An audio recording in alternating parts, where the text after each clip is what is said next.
Hello friends, welcome to study circle. আজকে আমি তোমাদের যেটা পড়াবো, আগের দিন এনসিইআরটির ক্লাস 5-এর EVS এর যে টপিকটা পড়িয়েছিলাম, যতদূর আমি গিয়ে পড়িয়ে শেষ করেছি তারপর থেকেই আজকে পড়াবো।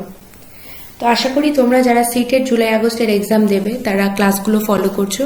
আর যদি ভিডিওগুলো ঠিকঠাকভাবে না দেখে থাকো, ডেসক্রিপশনে লিঙ্ক দেওয়া থাকবে, তোমরা একটুখানি লিঙ্কটা ক্লিক করে নিয়ে ভিডিওগুলো দেখে নিও, কারণ পরীক্ষার জন্য খুবই ইম্পর্টেন্ট।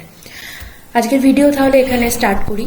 প্রথমেই আছে সাপের সম্পর্কে।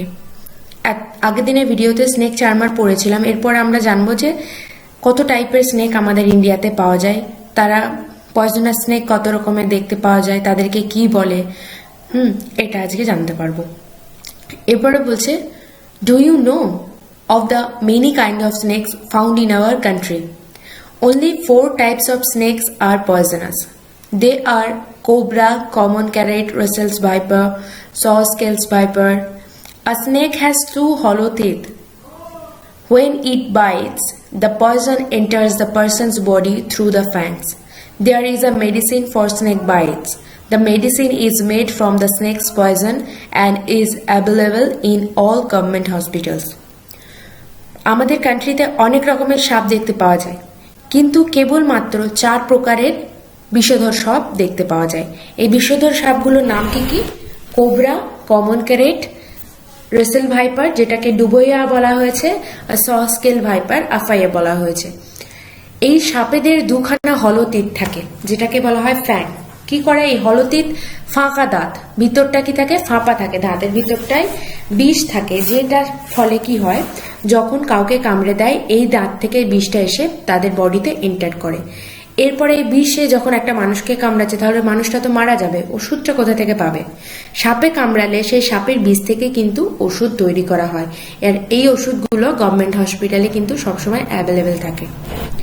পরের point, find out do some plants grow without seeds.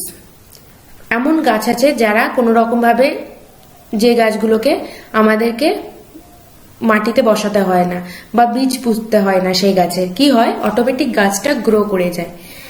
সেই গাছটা কি গাছ? প্ল্যান্ট হুইচ হান্ট, যে শিকার করে। There are some plants which trap and eat frogs, insects and even mice. The pitcher plant Nepenthes is one such plant. It is found in Australia, Indonesia and Meghalaya in India. It has a pitcher-like shape and the mouth is covered by a leaf. The plant has a special smell that attracts insect to eat. When the insect lands on the mouth of the plant, it gets trapped and cannot get out. What a clever way to hunt! এই গাছটার সম্পর্কে বলেছে যে এই গাছটাকে আলাদাভাবে, গাছটাকে আর grow করার জন্য গাছটাকে দেখাশোনা করতে হয় না, আলাদাভাবে চারা লাগাতে হয় না, বীজ লাগাতে হয় না। তো এই গাছটা অটোমেটিকলি হয়। কোথায় পাওয়া যায়? অস্ট্রেলিয়া, ইন্দোনেশিয়া আর মেঘালয়াতে পাওয়া যায়। মেঘালয়া আমাদের ইন্ডিয়াতে, কেবলমাত্র মেঘালয়াতে কিন্তু এই গাছটা পাওয়া যায়। এরপরে কি বলছে, এই গাছটার খাদ্য হিসেবে গাছটা কি করে? খাদ্য হিসেবে গাছটা প্রাণী ভক্ষণ করে, অর্থাৎ প্রাণী ভক্ষণকারী গাছ। কি কি? যেমন হচ্ছে ফ্রগ, ব্যাং খায়, বিভিন্ন রকমের পোকামাকড় খায়, এমনকি ইঁদুরকে পর্যন্ত ট্র্যাপ করে ফেলে, ইঁদুর পর্যন্ত খায়। আর এর শেপটা যেহেতু কলসির মতো, তাই একে বলছে পিচার প্ল্যান্ট। আর একটা নাম রয়েছে নেপেনথিস। আর কি হয়, এর মুখের উপরে একটা পাতার মতো অংশ থাকে, যেটা দিয়ে ওর মুখটা ঢাকা থাকে, এবং তার একটা অন্যরকম স্মেল আছে, যেটা ওই গাছটা স্পেশাল স্মেল।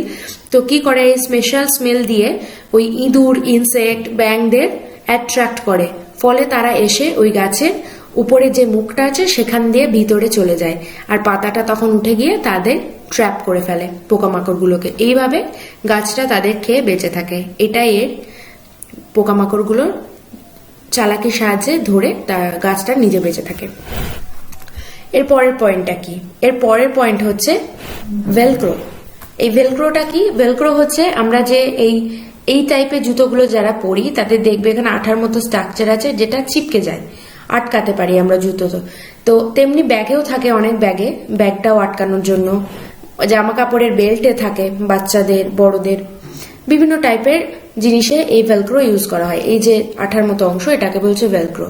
এই ভেলক্রোটা এলো কোথা থেকে, কে আবিষ্কার করলেন, কিভাবে তার মাথায় আইডিয়াটা এলো, সেটা এখানে বলবো। This happened in 1948. One day George Mistral came back from a walk with his dog. He was amazed to find seeds sticking all over his clothes and on his dog's fur. He wondered what made them stick. So he observed these seeds under a microscope. He saw that the seeds had many tiny hooks which got stuck to clothes or fur. This gave Minstrel the idea of making Velcro. He made a material with similar tiny hooks that would stick. Velcro is used to stick together many things: clothes, shoes, bags, belts, and many more. What a way to take inspiration from nature. এটা 1948 সালের ঘটনা। একজন বিজ্ঞানীর নাম হচ্ছে George মেস্ট্রেল। তিনি কি করছিলেন, তার কুকুরের সঙ্গে হেঁটে বাড়ি ফিরছিলেন। হঠাৎ তিনি দেখলেন বাড়ি ফেরার পরে যে তাদের গায়ে, জামা কাপড়ে এবং কুকুরের লোমে কি যেন আটকে গেছে, কোনো একটা গাছের বীজ। তিনি অবাক হয়ে গেলেন যে কিভাবে আটকালো এটা তাদের গায়ে। তখন তিনি একটা বীজ তাদের জামা কাপড় থেকে বা কুকুরের গায়ের লোম থেকে নিয়ে একটা মাইক্রোস্কোপের নিচে দেখলেন যে কি আছে, যার ফলে আমাদের গায়ে এটা আটকে যাচ্ছিল। তখন তিনি দেখলেন এই বীজটার গায়ে ছোট্ট ছোট্ট হুকের মতো গঠন রয়েছে, যে হুকটা তাদের জামা কাপড়ে এবং কুকুরের লোমে আটকে গেছিল।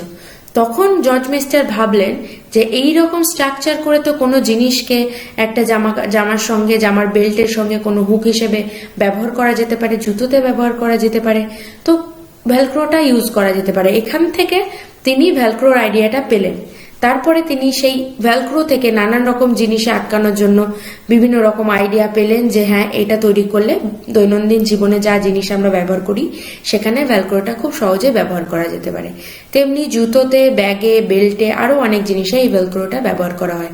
তো এইভাবেই আমরা নেচার থেকে আইডিয়া পেতে থাকি এবং সমস্ত পৃথিবীতে যা কিছু আমাদের নেচার চারিদিকে আমাদের চোখে পড়ে, সেখান থেকে বিভিন্ন জন বিভিন্ন রকম আইডিয়া পেয়ে নতুন কিছু আবিষ্কার করে আমাদেরকে দিচ্ছে। আমরা দৈনন্দিন দিনে সেগুলো ব্যবহার করছি এবং আমাদেরও উচিত যেন পরিবেশকে সঠিকভাবে রাখা এবং পরিবেশকে সুস্থ রাখা।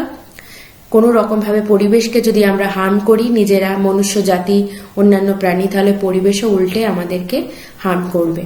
তো সবাইকে মনে রাখতে হবে যেন সুস্থ স্বাভাবিকভাবে আমরা এই পরিবেশের সঙ্গে কোঅপারেট করে থাকতে পারি। আজকের ভিডিও এই পর্যন্তই।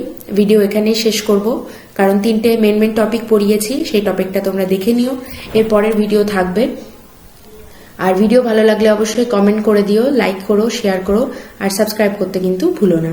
এরপরে আর একটু বাকি আছে, তারপরে কিন্তু অর্ধেকটা কমপ্লিট হয়ে যাবে এনসিইআরটি ক্লাস 5-এর বইটা। আর হয়তো 2 দিন টাইম লাগবে এই ক্লাস 5-এর এনসিইআরটির বইটা কমপ্লিট করতে। তারপরেই কিন্তু আমি EVS এর পেপার 1-এর জন্য 10 ইয়ার্স শুরু করব আর খুব তাড়াতাড়ি শেষ করে দেব। ঠিক আছে, আজ এই ভিডিও এখানেই শেষ করছি। Thank you.